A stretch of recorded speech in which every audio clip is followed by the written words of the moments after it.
ان چند پڑھی لکھی لڑکیوں میں سے ایک تھی جو مغربی تعلیم حاصل کرنے کے باوجود اپنی مشرقی روایات کو ہاتھ سے جانے نہیں دیتی اور وقت پڑے تو ہر کڑی سے کڑی مصیبت خندہ پیشانی اور بے جگری سے جھیل جاتی ہیں۔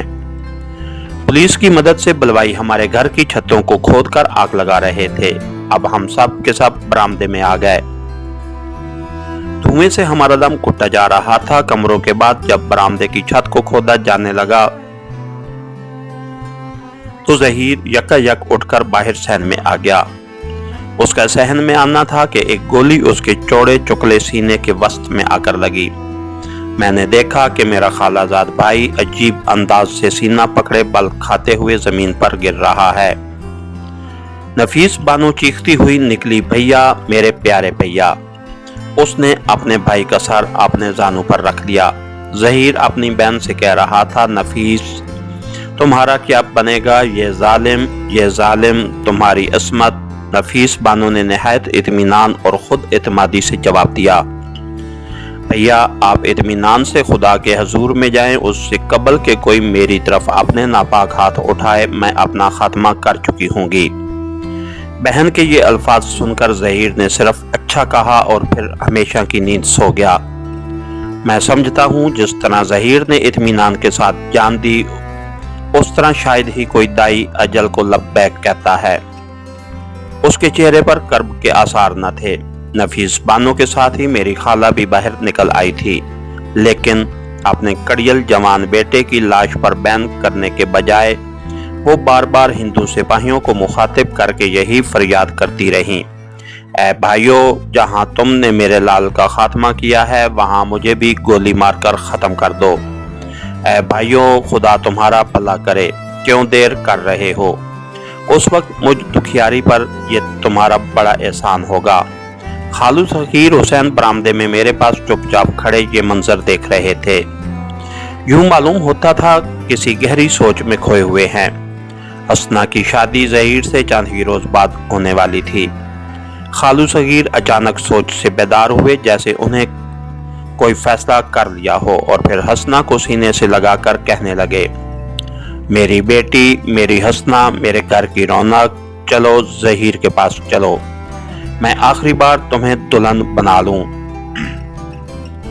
حسنہ خاموشی سے ظہیر کی لاش کے قریب آئی اور خالو صغیر نے اس پر پستول کا فائر کر دیا۔ گولی اس کے دائیں کان پٹی پر لگی اور وہ وہیں ڈھیر ہو گئی۔ گولی لگنے سے خون کی ایک لکیر اس کے ماتھے پر تیر گئی۔ خالو صغیر مجھ سے کہنے لگے، دیکھا مشکور حسینہ، میری بیٹی کے سر پر پھولوں کی لڑی بندھ گئی ہے، وہ دلہن بن رہی ہے۔ لو بھائی، میں ایک بڑے فرض سے سبکدوش ہو گیا۔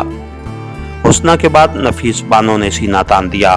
خالو صغیر نے اس پر لگاتار 3 فائر کیے، لیکن نفیس بانو اب بھی اس طرح سینہ تانے بیٹھی تھی۔ اس نے صرف اس قدر کہا، پیارے ابا، ذرا ہمت سے کام لیجئے، آپ کے تمام فائر میرے بازو پر لگے ہیں، نشانہ باندھ کر ایک فائر میرے سینے یا سر پر کر دیجئے تاکہ میرا خاتمہ جلدی ہو۔ خالو نے پستول دوبارہ بھرا۔ اس مرتبہ بھی انہوں نے تمام گولیاں چلائیں۔ نفیس بانو زمین پر پڑی تڑپ رہی تھی اور کہہ رہی تھی، ابا، آپ نے میرا تمام جسم چھلنی کر دیا ہے، لیکن ایک گولی بھی ایسی جگہ نہ لگی کہ میں ختم ہو جاتی۔ خالو صغیر نے فریاد کرتے ہوئے جواب دیا، کیا کروں بیٹی، مجھے کچھ نظر نہیں آ رہا ہے، معاف کر دو میری لال، میں آخری وقت بھی تمہارے کام نہ آ سکا۔ اس کے بعد خالو مجھ سے مخاطب ہو کر کہنے لگے، مشکور بیٹا، تم ہی میری کچھ مدد کرو، یہ لو پستول اور نفیس بانو کا خاتمہ کر دو۔ میں نے جواب دیا، خالو، مجھ سے ایسا نہیں ہو سکتا۔ انہوں نے کہا، اچھا بیٹا، تمہاری مرضی۔ اگرچہ خالو کے پستول سے خالہ بھی زخمی ہو چکی تھیں، تاہم وہ ابھی تک ہندو سپاہیوں سے یہ کہے جا رہی تھیں، اے بھائیو، تم نے میرے لال کو مار ڈالا، مجھ پر بھی ایک گولی چلا دو۔ اتنے میں پولیس کی طرف سے کسی نے کہا، اگر تم لوگ اپنا پستول اور بندوق ہمیں دے دو تو ہم تمہیں کچھ نہ کہیں گے اور تمہاری جانیں بچ جائیں گی۔ خالہ یہ آواز سن کر ایک دم میری والدہ سے مخاطب ہو کر کہنے لگی، بانو، میرا گھرانہ تو تباہ ہو گیا، تو ہی اپنے بچوں کو بچا لے، ان سے کہہ دے ہم اسلحہ واپس کرتے ہیں۔ اسی اثناء میں خالو صغیر پستول میرے حوالے کر کے نہایت ملتجیانہ لہجے میں کہہ رہے تھے، مشکور بیٹا، انکار نہ کرنا، بس ایک گولی میرے سینے کے پار کر دو۔ دیکھو میرے بیٹے، یہ آخری التجا ہے۔ میں نے کہا، خالو ابا، میں یہ کیسے کر سکتا ہوں؟ یقین کیجئے مجھ میں قطعی ہمت نہیں ہے۔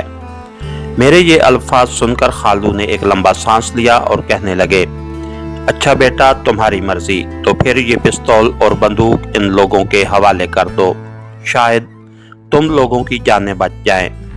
مجھے تو یہ لوگ پھر بھی نہیں چھوڑیں گے۔ میں نے کہا، یہ لوگ ہمیں دھوکہ دے رہے ہیں، چھوڑیں گے کسی کو بھی نہیں۔ پھر بھی تم بندوق اور پستول انہیں دے آؤ، خالو نے جواب دیا۔ میں سمجھتا ہوں اس سے کوئی فائدہ نہ ہوگا۔ میں نے پھر کہا، میں جو کہتا ہوں اسلحہ ان لوگوں کے سپرد کر دو۔ خالو ذرا سخت لہجے میں بولے، کون دے کر آئے؟ میں نے اپنی کمزوری کا صاف صاف اظہار کر دیا۔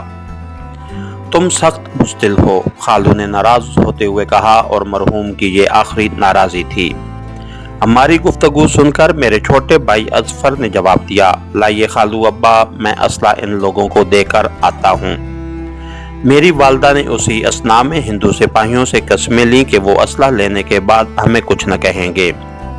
اظفر بندوق اور پستول لے کر بہر گیا، لیکن چند ثانیے بعد ہی ہمیں اظفر کی آواز سنائی دی، دیکھو تم لوگ وعدہ خلافی کر رہے ہو، اور پھر یک کے بعد دیگرے 2 فائر ہوئے۔ فائر کی آواز سنتے ہی میری والدہ بے قرار ہو کر دوڑی، ارے ظالموں نے میرے بچے کو مار ڈالا۔ جب میں والدہ کے پیچھے چلنے کو تیار ہوا تو ختیجہ نے مجھ سے پوچھا، فرمائیے میرے لیے کیا حکم ہے؟ میں نے جواب دیا، تم بھی باہر چلو، میرے سوا بچی مسرور بانو اس وقت اس کی گود میں تھی۔ میں ظہیر کی لاش کے قریب آیا اور دروازے سے باہر دیکھا کہ بلوائی نیزے برچھیاں لیے ہمارے گھر سے نکلنے والوں پر حملہ کر رہے ہیں۔ میں اپنی دانست میں عقل مندی سے کام لیتے ہوئے وہیں ظہیر کی لاش کے قریب لیٹ گیا۔ البتہ اس وقت مجھے ایک دھماکہ ضرور سنائی دیا۔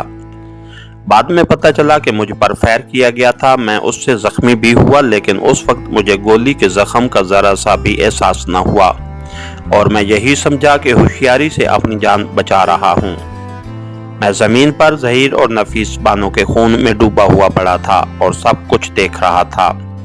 خالہ ابھی تک پکارے جا رہی تھی، اے بھائیو، ایک گولی میرے سینے میں بھی مار دو۔ میرا لال کیا کہتا ہوگا کہ ماں نے اس کے ساتھ آنے میں اتنی دیر کر دی۔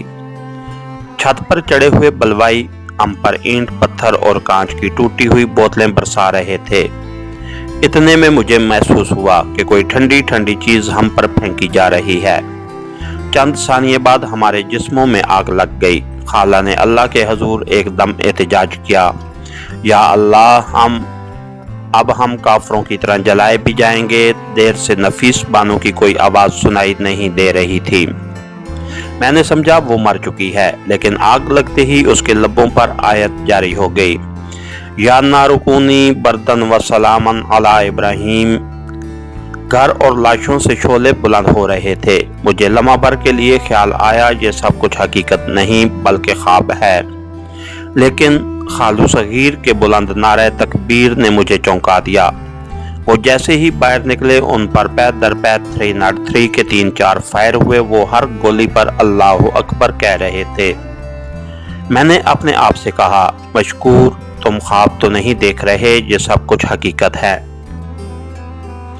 میں سخت جان ان تمام ہولناک واقعات سے کس طرح زندہ بچ کر نکل آیا یہ کسی اور وقت کے لیے چھوڑتا ہوں۔ آج اس بیان کو یہیں تک رہنے دیجئے اور میرا شعر سن کر مجھے اجازت دیجئے جو میں نے پاکستان آ کر کہا تھا، مجھے ہے جان سے پیاری یہ صبح جس کے لیے، مجھے ہے جان سے پیاری یہ صبح جس کے لیے بہا ہے میرے ستاروں کی انجمن کا لہو۔ اس کے ساتھ ہی ہماری آج کی ایپیسوڈ کا اختتام ہوا۔ کہانی گر چینل کو لائک کیجئے، سبسکرائب کیجئے اور بیل آئیکن کو پریس کر دیجئے تاکہ ہر آنے والی نئی ویڈیو آپ تک بر وقت پہنچ سکے۔ شکریہ۔